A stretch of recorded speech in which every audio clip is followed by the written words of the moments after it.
Timam.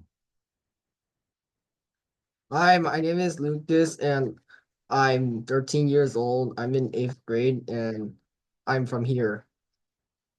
Today we'll be reading The Things They Carried by Tim O'Brien.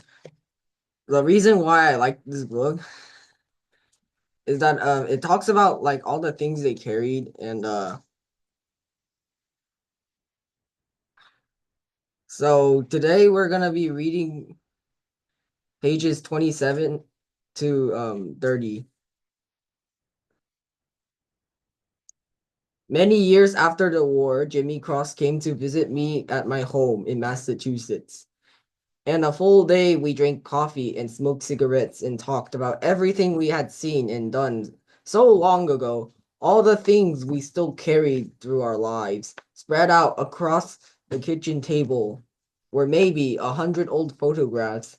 There were pictures of Rat Keeley and Kiowa and Mitchell Sanders, all of us, the faces of incredibly soft and young.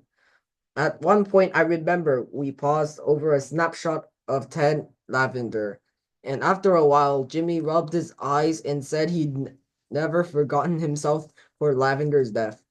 It was something that would never go away, he said quietly, and I nodded and told him I felt the same about the certain things. Then, for a long time, neither of us could think of much to say. The things to do we decided was to forget the coffee and switched to gin, which improved the mood. And not much later, we were laughing about cra- some of the craziness that used to go on. The way Harry Dobbins carried his girlfriend's pantyhose around the neck like a comforter. Kiowa's Caucasians and hunting hatchet. Rat Keeley's comic books by midnight we were both a little high. We decided there was no harm in asking about Martha. I'm not sure how I phrased it, just a general question, but Jimmy Cross looked up in surprise. You writer types, he said. You got long memories. Then he smiled and excused himself and went up to the guest room and came back with a small framed photograph. It was the volleyball shot. Martha bent horizontal to the floor, reaching the palms of her hands in sharp focus. Remember this? He said.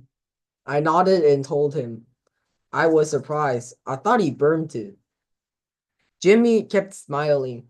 For a while he stared down at the photographs, his eyes very bright. Then he shrugged and said, Well, I did. I burned it. After Lavender died, I couldn't. This is a new one. Martha gave it to me himself. They'd run into each other, he said at college reunion in 1979. Nothing had changed. He still loved her for 8 or 9 hours. He said they spent most of the time together. There was a banquet, then a dance, and then afterward, they took a walk across the campus and talked about their lives. Martha was Lutheran missionary now, a trained nurse. Although nursing wasn't the point, and she had done service in Utopia and Guatemala and Mexico, she had never married. She said she and probably never would. She didn't know why, but as she said this, her eyes seemed to slide sideways, and it occurred to him that there were things about her he would never know. Her eyes were gray and neutral. Later, when he took her hand, there was no pressure in return. And later still, when he did took her, he still loved her. She kept walking and didn't answer. And then after several minutes, looked at her wristwatch and said it was getting late. He walked her back to the dormitory. A few moments he considered asking her to his room, but instead he laughed and told her how back in college he almost done something very brave. It was after seeing Bonnie and Clyde, he said.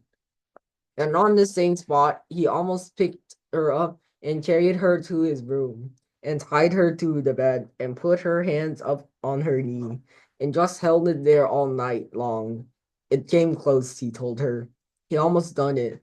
Martha shut her eyes and tossed the arms of her chest as if suddenly cold rockingly slightly.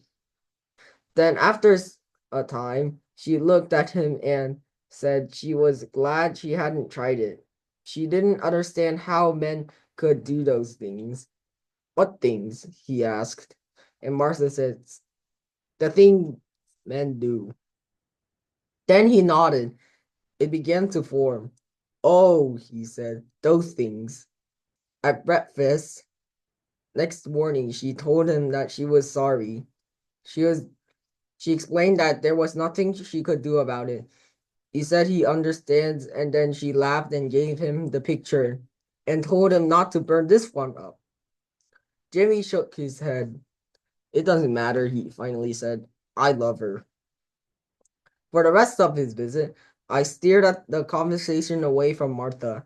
At the end, though, we were walking out to his car. I told him that I'd like to write a story about some of this. Jimmy thought over and then gave me a little smile. Why not? He said. Maybe she'll read it and come begging. There's always a hope, right? Right, I said. He got into his car, rolled down the window. Make me out to be a good guy, brave and handsome. All that stuff. Best platoon leader ever. He hesitated for a second. And do me a favor. Don't mention anything about... No, I said. I won't. So, the summary for this is that, the narrator... Summary and analyze it. Why do you like it? Why is it interesting? What get your interest in reading it? What lesson? Is there any moral? Go ahead. So the narrator, Tim O'Brien, meets up with Jimmy Cross many years after the war. They were talking until midnight that the narrator decided to talk him about Martha. Jimmy Cross showed the narrator the picture of Martha taking the volleyball shot. The one O'Brien thought he burned up. Jimmy Cross revealed that even all of this, he still remains in love with her. And even though he tried to express himself to Martha, it doesn't look like she's showing it back to him. Even all of this, he can still show that extreme love to Jimmy Cross.